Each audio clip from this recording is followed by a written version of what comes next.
Welcome to Marauder Montage. I'm your host, Gabe Muterspaw. We are on our fourth show, three more than what we ever thought we'd get. Today, we are here with Athletic Director Greg Roach on my far right, and Mount Vernon head coach Travis Doherty. Welcome, guys, today. Thanks, Gabe. We've definitely improved the hot seat here today. Got rid of Derek Shelton after many emails getting him out. So, Travis, thank you for being here. Yeah, my pleasure. Travis, first, let's talk today.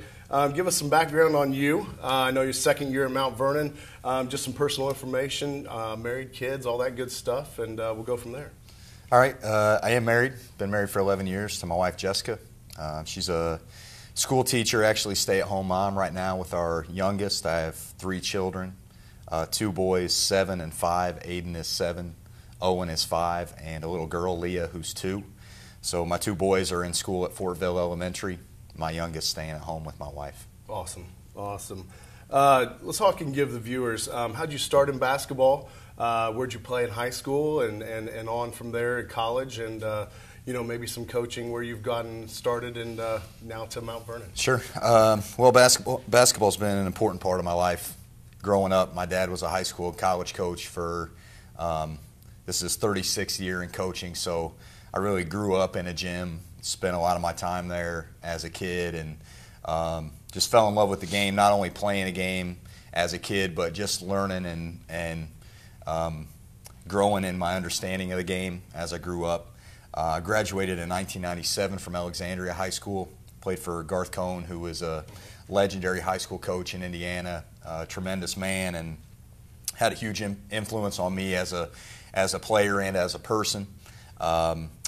After I graduated from there, went to Anderson University, played there for 4 years for Denny Lanus, who was a National Junior College Coach of the Year and came back to his alma mater, to Anderson, to coach me there. When I graduated from Anderson, actually went back to Alexandria and worked for Coach Cohn for 2 years as an assistant before I got my first head coaching job at Tipton High School. Got hired there in 2004. And was there at Tipton from 2004 to 2009.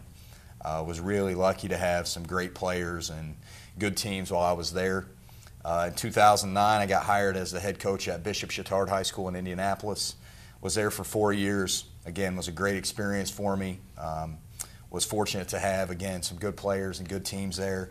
And then 2 years ago, got hired to become the head coach at Mount Vernon. So it's been a really fun basketball ride for me as both a player and a coach. The game's been kind of a central part of who I've been for pretty much forever. Yep. So it's exciting for me to be able to stay in it and be a part of it still. That's great. Gabe, Travis's dad is actually our assistant coach this year, which is a lot of fun.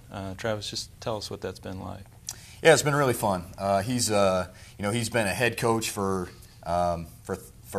most 28 of 36 years in coaching, and so it's been, I think, a unique adjustment for him. He was the head coach at Delta High School the last 4 years, and kind of was ready for a new opportunity, and after much pleading from me, decided he would come as an assistant.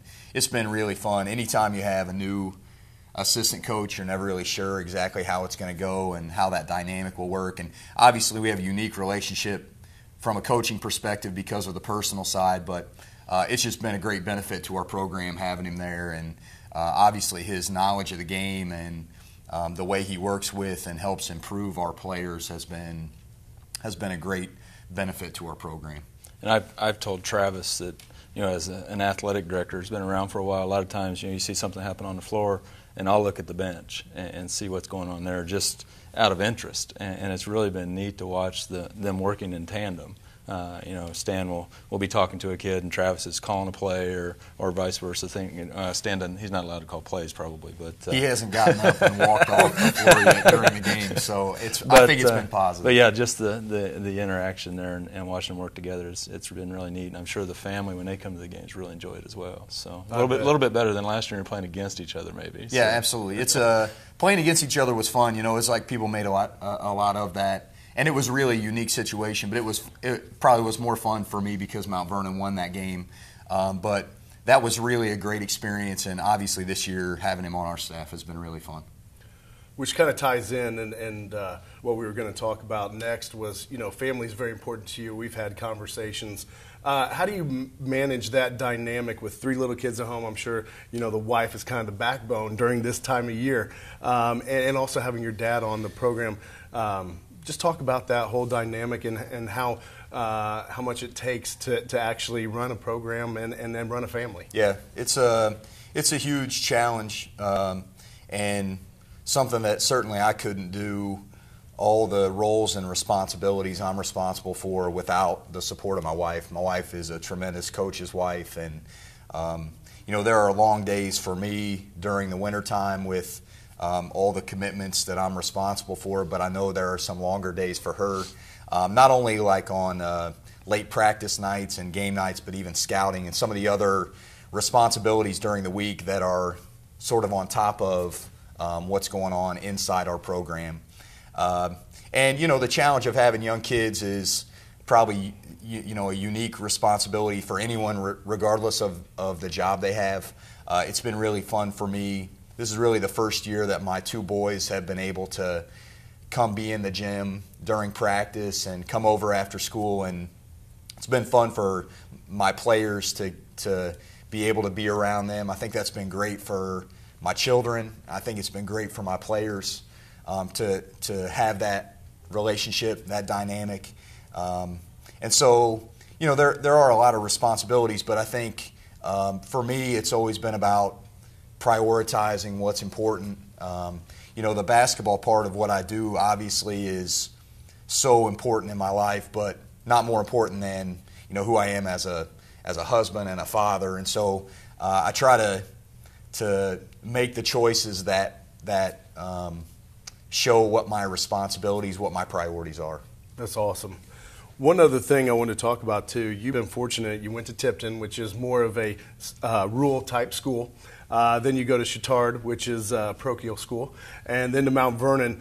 Talk about coaching different players in those different towns, and how you have to adapt to that situation, and if it's been a big adaptation, is that even a word? Adaptation? I think it's adaptation. Thank you, right. Adaptation. You're a science major, we know that. Yeah, thank you. Just how it's different schools and how you guys have to do the basketball side of it with different kids. Sure. Yeah, it's been a unique situation every place I've been. Tipton was probably more traditionally of a basketball community. Bishop Chittard was a more balanced community athletically. Football is a huge priority there, and obviously at Mount Vernon basketball is important along with the other sports. I think for me it's always been interesting in my various stops, especially the level of competition we played against. Tipton's a 2A school. We play a lot of county schools, a lot of smaller schools in the northern part of the state. At Bishop Chittard, most of the opponents we played were in the city, in Indianapolis, and just the level of competition, the quality of the athletes and the skill level there was just very different. And, to be honest, a big part of my decision to take that job, I was excited about the challenge for me to have to coach in the city and just the kind of the next step for me professionally to see what that would be like and whether or not I could do it. And, that transition to Mount Vernon has been similar. Now, this is my first job in 4A. Playing that level of competition in the Indianapolis area is relentless. It's like every night you're going to get either a great team, a great coach, a great individual player, or all three. And so it really requires that you're at your best from a preparation standpoint, making sure you've got a good plan, you're getting your guys prepared, and that's the fun of the job for me is, working hard to meet that challenge every time out. Wonderful. I'll tell you what, after the break, we'll come back. We'll talk about Travis's team this year and expectations, and also looking forward to tomorrow night's game against Richmond in the sectional. You're watching Marauder Montage.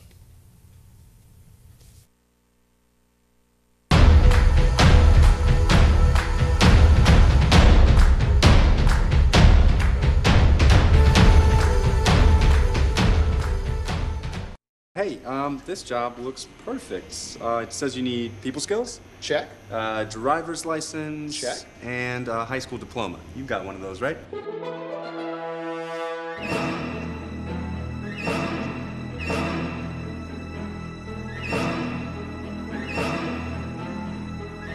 Skip the drama. Get your diploma. I got that. You are good to go. Take that first step towards a better future. Find free adult education classes at finishyourdiploma.org. Welcome back to Marauder Montage. I'm your host. We're here with Greg Roach and Travis Doherty, head coach of Mount Vernon boys basketball team. Travis, let's talk in the second segment about your team directly. Talk about this year's team, expectations. I know coming off last year, everything that could have gone wrong seemed to go wrong. A lot of lessons learned, a lot of those guys back. Let's just talk about the team and how they've done this year. Yeah, I think it's been a good year overall. We're 13-8, finishing the regular season here, heading into the tournament. It's definitely been a year of growth for our program. Like you said, last year was just a challenging year between injuries and some off-the-court challenges and just a number of things that really made it difficult for us to develop any consistency throughout the year. Our roster was constantly changing, and we've been fortunate this year, knock on wood, we've had very few injuries. Our guys have all, I think, just grown up a year, those guys who are back. And, as difficult as last year was, I think some of those lessons that we learned last year have made us better this year. And I really think, to be honest, we've really improved from the beginning of the year until now. Early in the year, some of our young guys still didn't really have a great understanding of just the level of toughness and competitiveness that it takes to play at a high level in 4A. And, sometimes as a coach, it's difficult to maintain your patience, kind of through that maturing process. But our guys have done a good job. They've worked hard, and they really have been fun for me to coach. And, as a coach, really all you can ask is that your guys are playing their best when it's the most important time of the year. And I really feel like the last month or so we've played about as well as we have all year. And so that's an exciting opportunity for us. We got a great challenge in the sectional tomorrow night, but also a great opportunity to go out and play well, advance, and hopefully continue to keep this thing going. That's great. Gabe, one of the things that impresses me about this group is they're a bunch of gym rats. I mean, he can't get them out after practice. And my daughters, I was coaching her travel team this year, and we're practicing from like 6 to 8, and there's about 10 of them that stayed, and they're at one end of the gym, we were at the other. A lot of times coach wasn't there, no coaches were there, and I told them, I'd be their supervisor, but I was going to coach my team. And I look up, and a lot of times they're out. You would think kids would just be messing around, and they're out there doing line drills and ball handling drills and things like that. And that's really impressive. I mean, they want to be good, I think. And last year when we were struggling, that's the one thing I think we could hold on to is they were going to work and try to get better. So it's been really impressive. That's exactly right, and I think that leads into what we want to kind of talk about some of your guys. I think you've got 2 guards. You want to talk about those guys to start out, Miles Ware and also Michael Ertl, both sophomores, I believe, that have done a nice job this year for you. Yeah, Miles a junior, Michael's a sophomore, but both guys. We give him a red shirt year and bring him back as a sophomore. He looks so young. Would love to do that. Yeah. Those 2 guys have been phenomenal this year, and as Greg said, just the increased level of commitment in our program has really kind of spread amongst our guys, and I think those 2 guys, Michael and Miles, deserve as much credit for that as anybody. They've really kind of set the tone with sort of laying the groundwork for here's what it takes to be great. Just the time and the effort and the commitment that you have to put in. And I think some of our other guys have started to see how their games have changed and have wanted that change for themselves. And so they've really changed, I think, the culture of where our program was a year ago and have really made our program better. They both had outstanding years. They're both averaging double figures, and both are tremendous shooting the ball from the perimeter, which has really helped some of our other guys inside and putting the ball on the floor, because they're 2 guys that you just always have to account for because they're so good from the shooting the ball from 3. They've made some huge shots for us this year, late in games to tie a game or give us a lead. But even the threat of them making a shot makes our team better because of the attention they must be paid all the time. And I think, it starts guard play. And then, you go into your two of your other starters. I call him the Fresh Prince of Mount Vernon, Michael Thompson. He's got that sweet hairdo. Very athletic. And also Eric Shepard, another very athletic guy. And some guys mature at a different rate. And so I think what you're talking about is, seeing your guards, these guys watching how hard they work, they've kind of bought into it. No doubt about it. And those guys, just even the way they've approached practice, individual workouts, and that's carried over into how they've approached games over the course of the last year.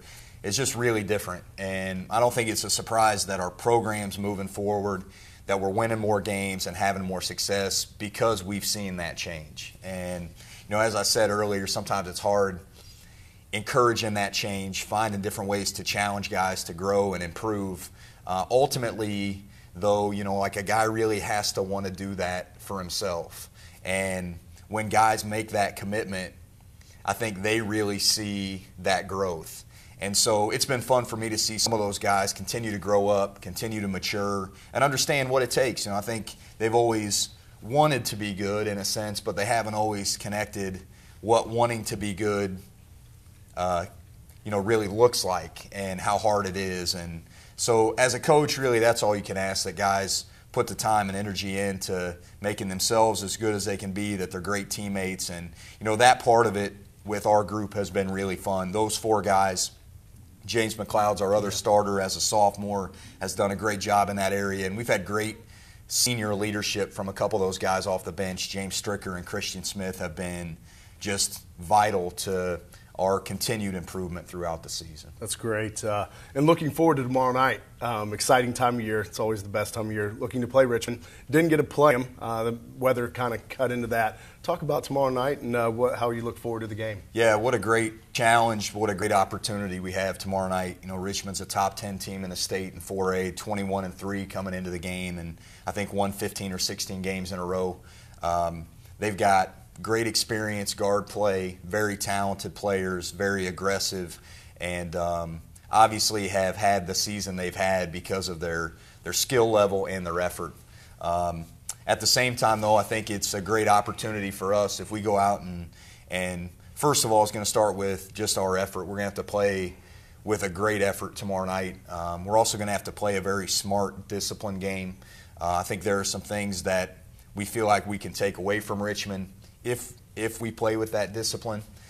So it's going to take a complete effort from us. But this time of year, I think, as I said earlier, what you hope for as a coach is that your guys are playing their best, that they're confident, and that you feel like you're coming together. And that's where we are right now. So I think our guys are excited for the challenge. I think we're going to be ready. And, in the tournament, you always need a little good fortune here and there. Hopefully we get a couple of bounces, but hopefully we also make our own breaks and really play in a way that represents how much better we've gotten and how good a team we are now. Well, we all wish you the best of luck. Hopefully we'll bring you back for the next show. We win that sectional title. We'll put it right here and we'll talk the whole time. Coming up after the break, we will talk about everything under the sun with Greg and Travis and see if we can't have some fun. We'll see you soon.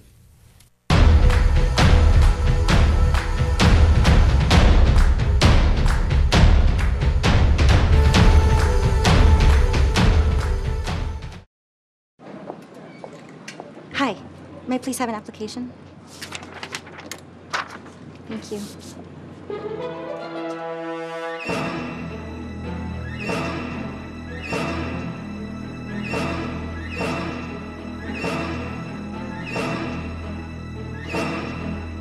Skip the drama.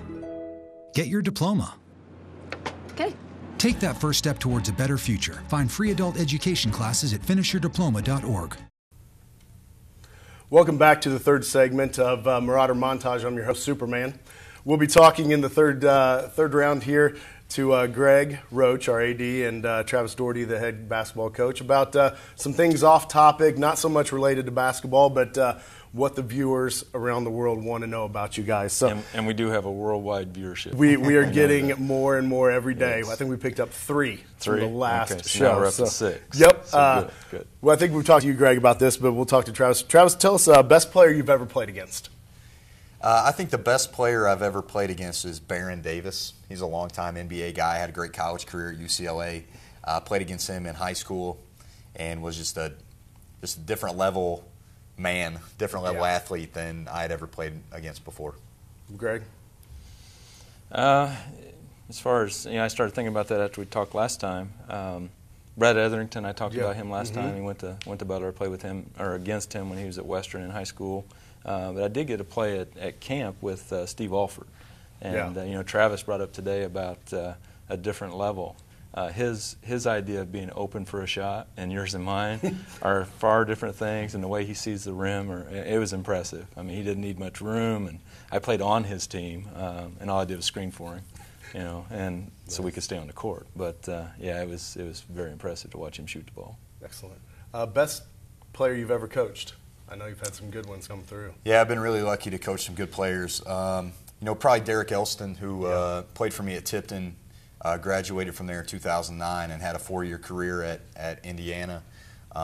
Derek was a tremendous high school player, big and skilled and athletic, and battled some injuries off and on through college. But it was frustrating for me that he couldn't really show in college how good a high school player he was because of some of those injury challenges. But Derek's playing professionally overseas right now, and had a tremendous skill set as a high school player and has only gotten bigger, stronger, and more skilled as he's gotten older. Yeah. Greg? I didn't coach at the varsity level except golf at Whitco, so I'll go back to varsity golf at Whitco High School. Yep. We had a kid named Eli Butterball that was, I think he qualified. That's a heck of a name. Yeah, his dad owns a big oil company up there, gas and all that. But he was a kid that I had to coach half a season of varsity golf because my coach had rotator cuff surgery. So I basically, with him, just went out and played golf every day. So awesome. He'd show me how to play, but he was really good. Awesome. Favorite food? Mexican, of course. You know that. I do. Yeah, Mexican's good. I am not. I have a lot of favorites. Mexican, I love. All right, perfect. Secret crush? Oh man, my wife. I'm staying out of trouble. That's a great answer. Man, my secret crush. Jeez. We can come back to that. You better come back to that. I probably should say my wife. I probably should say my wife. We probably won't come back to that. Yeah, right. Just so you know. One school that just gets under your skin every time you play them. Could be old, could be new, could be college. Oh man. I know we got a Tri-Central grad here, but from my Tipton days, Tri-Central and Hamilton Heights were kind of the arch enemy. Yep. When I was at Bishop Chatard, absolutely Indianapolis Cathedral, the arch enemy. And now, obviously Greenfield, New Pal have kind of become the new arch enemy. So it's not like I shouldn't say it's not totally personal with those teams, but those are teams that you always enjoy winning when you play. Oh, we hated Tipton, and Travis knows that. That rivalry it rivaled any, Mount Vernon, New Pal, Mount Vernon, Greenfield rivalry down here. It was brutal, especially in boys basketball. I mean, we'd play for the Pilgrim Cup the day before Thanksgiving, and it was usually, now later on I think maybe when Travis was there the games weren't quite as close, but usually records didn't matter, skill level didn't matter. It was going to be a tight game and just a hard fought war, and that was packed a lot. House. Oh yeah, night, right? yeah, and we had my senior year we had people from Tipton buy season tickets to our basketball season so they could get in the gym, make sure they got a seat, and they could pick their seat. That's the kind of rivalry it was. And we had a huge cheer block and filled the whole lower section on one side. And it was crazy. I mean, it was just awesome. Down here, I think I've always said it kind of depends on where you live, who your biggest rival is. From Mount Vernon, obviously New Palestine, Greenfield Central, and some of the Fortville people would say Pendleton Heights as well. So we have three natural rivals that when we play them, the crowds are huge and it's crazy, and everybody comes out and it's a lot of fun. Awesome. How about you, Gabe? I think you've always said that it's whoever you're playing, you hate them all, right? That's exactly right. Every night, whoever we're playing, that's the team I hate, and my athletes will tell you that, and it works well. If you go back to one game and change or play it again, is there a game that stands out to you that is just one you think about, not every day, but one you could go back and change? Yeah. I mean, I think, as a high school player, sectional final my junior year, got beat right at, last second play in the Wigwam against Anderson. Again, packed house, 10,000 people, crazy game, and very competitive, hard-fought game, but came up just a little short. Love to go back and try that one again. As a college player, again, similar situation, with like the ball in your hands, conference tournament, and end up coming up short against Mount St. Joe as a junior. Is like always those games that you think about, replay in your mind, and wish you could go back and do over. Greg? I'd have two to talk about, and they're both losses to Tipton in the sectional. My senior year, we lost in the sectional final to them my junior year, and that was a good game. I mean, it was back and forth and a pretty good game. My senior year, they beat us, and we'd beaten them both years in the regular season. But my senior year, we beat us, and we just didn't play very well. You always want to go out playing your best game of the year, and we just didn't. I didn't play very well, and overall we just kind of, Travis talks about executing your plan or being disciplined and things like that. And we didn't do a very good job of that. So I've still never watched that game film, and I never will. Was that game at Tipton? It was at Frankfurt in the sectional. So that's one that just eats at me because we just didn't play well. No, and I think that's universal. I think everybody would have a game like that if you played athletics. Favorite music? Oh, it's eclectic, man. Country, 80s rock. I share an iTunes with my daughter, so it's interesting to see what's on my iTunes. But also some pop, modern pop here too. So, last couple of years, I've gone like all country. I don't really know if that's me getting older or what. Zach Brown is absolutely my favorite. Awesome. Not only for me to sing along, but especially my boys to sing along. There's like nothing better than kids singing Zach Brown. We can have you sing the national anthem sometime if you want. We'll talk about it. Okay. I would have thought Right Said Fred for you. You'd fit right in. I'm too sexy. But we'll wrap it up with that for today. We'd like to thank Greg Roach coming in. Also, Travis Doherty, best of luck at sectional. Thanks, man. And bring home that trophy for us, and we'll talk to you again. Thank you.